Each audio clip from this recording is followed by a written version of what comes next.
메갈로돈이 백상아리로 진화한 걸까요?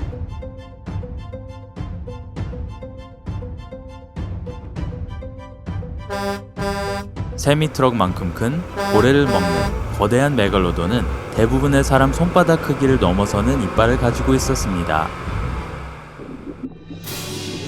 이 상어의 진화는 지난 150년 동안 과학자들 사이에서 큰 논쟁거리가 되어왔죠. 최근까지도 많은 고생물학자들은 현재 가장 위협적인 해양 포식자인 백상아리가 포악한 메갈로돈의 후예라고 확신해왔습니다. 그런데 최근의 발견은 이 오랜 믿음을 의문에 빠뜨렸습니다. 메갈로돈과 백상아리 사이의 실제 연결고리에 대한 진실을 확인하기 전 매일 발견면에는 이와 같은 흥미롭고 유용한 영상이 수없이 업데이트된다는 것을 기억해주세요. 구독 버튼을 누르고 알림을 설정해 어떤 영상도 놓치지 마세요. 자, 이제 수세기 동안 전문가를 괴롭혀온 오래된 질문으로 돌아갑니다. 이 두 해양 포식자는 같은 혈통일까요? 처음부터 살펴보시죠. 1666년 10월 네덜란드 해부학자 닐스 스텐센이 백상아리의 머리가 들어있는 소포를 받았습니다. 그걸 배달해야 했던 우편배달부의 심정을 상상해보세요. 스텐센은 막 자신의 커리어를 시작한 때였지만 적은 경험에도 불구하고 해부에 매우 뛰어났습니다. 백상아리의 모든 이빨을 조사한 그는 이빨이 글로소페트라와 놀랄 만큼 유사하다는 것을 발견합니다. 설석이라고 알려진 글로소페트라 화석은 기본적으로 여러 장소에서 발견되었으며 알려진 바가 없었던 삼각형 모양의 돌이었습니다. 당시 누구도 글로소페트라의 기원을 알지 못했습니다. 이 이상한 바위가 밤에 하늘에서 성베드로를 돌로 변하게 한 뱀의 이빨이라고 믿는 사람들도 있었죠. 하지만 스텐센의 발견으로 글로소페트라가 화석화된 상어 이빨임이 밝혀집니다. 이러한 화석 중 몇 개는 길이가 약 17.8cm 달했기 때문에 사람들을 불안하게 하기도 했죠. 이 이빨들은 약 6.4cm 밖에 안 되는 백상아리 이빨보다 훨씬 컸으니까요. 크기 차이에도 불구하고 이빨의 모양은 매우 비슷했습니다. 이 발견 덕분에 과학자들은 백상아리가 고대의 거대한 상어인 메갈로돈에서 진화한 것이라고 결론 내리게 되었죠. 심지어 오늘날에도 몇몇 고생물학자들은 이 이론을 고수하고 있습니다. 선사시대 상어를 재현하려 할 때 연구자들은 동일한 어려움에 직면합니다. 상어의 두개골은 연골로 구성되어 뼈보다 더 빠르게 부패되는 경향이 있기 때문이죠.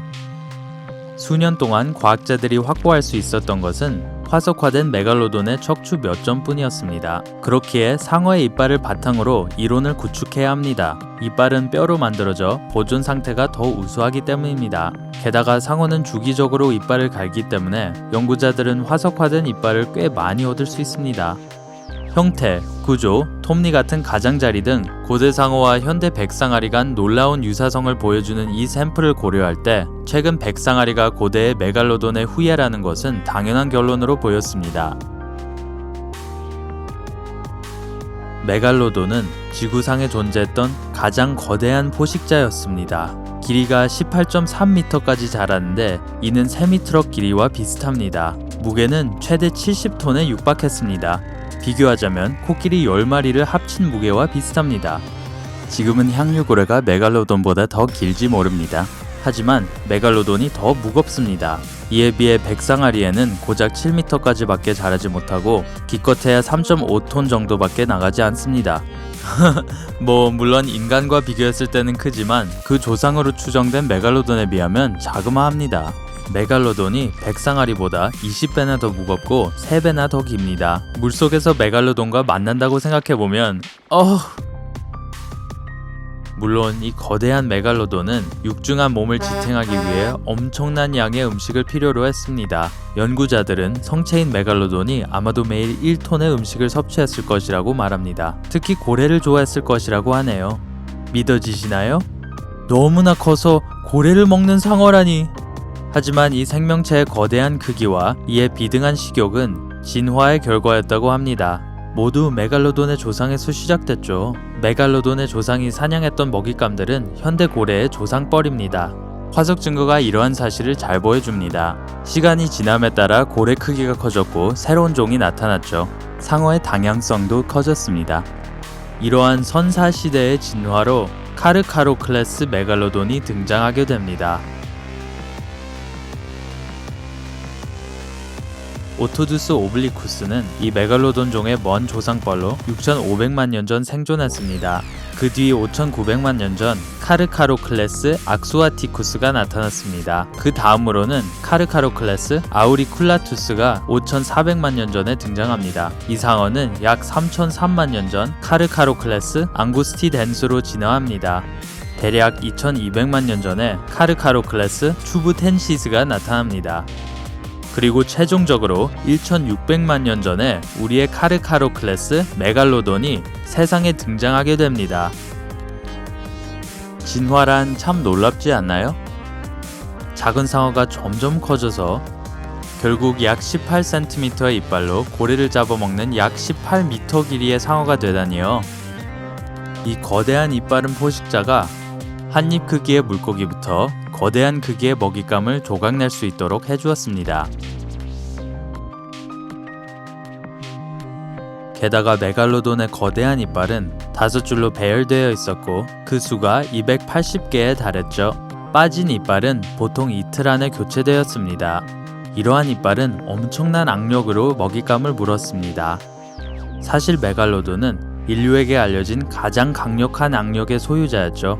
컴퓨터 모델링에 따르면 이 엄청난 상어의 악력은 10.9톤에서 18.1톤에 달하는 힘으로 백상아리보다 10배 더 크며 오늘날의 악어보다도 더 강력합니다. 무시무시한 티렉스보다도 2배에서 3배 더 강한 악력입니다. 화석화된 메갈로돈의 이빨은 북미와 남미, 대륙, 호주, 뉴질랜드, 일본 등지 등 다양한 지역에서 발견되고 있습니다. 즉, 이 포식자는 지구의 거의 모든 지역에 살았던 것입니다. 동시에 메갈로돈은 식량 자원이 풍부한 따뜻한 물을 선호한 것으로 보입니다. 메갈로돈은 260만 년 전에 멸종의 길로 접어들었습니다. 불행하게도 거대 상어의 마지막 진화의 흔적은 메갈로돈에서 멈춘 것 같습니다. 2012년 11월에 과학자들은 남미에서 새로운 상어 화석을 발견했습니다. 이 유해는 이빨이 붙어있는 완전한 모양의 턱과 몇 개의 척추를 포함하고 있었습니다. 이 새로운 상어의 이빨은 톱날처럼 생겼지만 백상아리나 메갈로돈의 것만큼 날카롭지는 않았습니다. 이 이빨들은 고기를 먹는 청상아리의 매끄러운 이빨과 백상아리의 거친 이빨 중간쯤 되는 것이었습니다. 이 화석들을 기반으로 한 가장 최근의 연구에 의하면 백상아리는 메갈로돈의 후예가 될 수 없다고 합니다. 전문가들은 화석을 분석한 후 백상아리와 청상아리 간 유사성이 더 많다는 결론을 내리게 되었습니다. 두 종은 지금은 멸종된 약 500만 년 전의 어종인 넓은 이 청상아리에서 분파된 종으로 보입니다. 분석에 따르면 이빨에서 더 많은 공통점이 발견됩니다.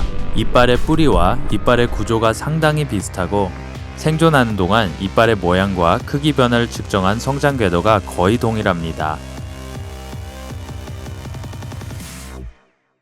더군다나 고해상도 전자현미경으로 관찰해보면 백상아리의 이빨은 메갈로돈과 비교할 때 형태와 톱니 모양의 간격이 매우 다르다고 합니다. 백상아리의 이빨이 선사시대의 메갈로돈보다 훨씬 더 날카롭습니다. 두 상어의 이빨을 말하자면 타원형인데 전문가들에 따르면 이는 수렴 진화의 결과라고 합니다. 즉 독립적으로 진화했지만 기능의 유사성 때문에 비슷한 형태가 되었다는 것입니다. 하지만 메갈로돈의 이빨은 훨씬 두껍고 톱니 모양의 간격도 훨씬 더 규칙적이며 덜 튀어나왔습니다.